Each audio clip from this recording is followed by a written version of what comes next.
ఎన్ని రోజులు ఈ యేసుక్రీస్తు పేరు చెప్పి బైబిల్ పేరు చెప్పి వ్యక్తిగత వ్యాపారాలు చేసుకుంటారు? మీరు ఏదో రాజకీయ పార్టీ పెడతామని ఆ మధ్యలో డిస్కషన్ వచ్చింది. ఫోన్ కాల్లో కూడా ఇంచుమించు అదే టాపిక్. అవును అవును.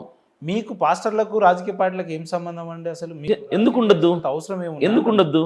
ఎందుకు ఉండాలంటే మీరు ఎవరిని ఉద్ధరిస్తారంటున్నా, ఏం చేస్తారంట? దానికి ఒక బెస్ట్ ఎగ్జాంపుల్, ఒక ఇన్సిడెంట్ చెప్తా. గతంలో మన అమ్మమ్మల వాళ్ళకు పూర్వం సతీ సహగమనం అనేది ఉండేది. భర్త చచ్చిపోతే భార్య ఎంత యవనంగా ఉన్నా సరే చితి మీద కాల్చేయాలి.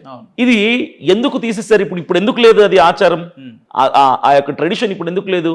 ఎవరు తీసేశారు? ఎవరు పోరాడారు తెలుసా? ఒక సువార్థికుడు విలియం కేరీ అన్నటువంటి, ఈ రోజు మాలాంటి మేము ఎలాగైతే పాస్టర్స్ ఉన్నామో ఆ రోజు చలమనే ఆయన ఎక్కడి నుంచో దేశాన్ని విడిచి ఇండియాకు వచ్చి ఆయన సువార్త, ఆయన ప్రార్థన, ఆయన దేవుణ్ణి ఆయన చూసుకోకుండా సతీ సహగమనం అది అన్యాయం అనిపించింది.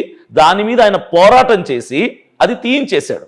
ఇప్పుడు మేము చేస్తుంది అదే. పోరాటాలు చేసిన రాజకీయ పార్టీలు పెట్టలేదు మీలే. అరే బోల్డ్ మంది మిషనరీస్, బోల్డ్ మంది రాజకీయ రంగ ప్రవేశం చేశారు.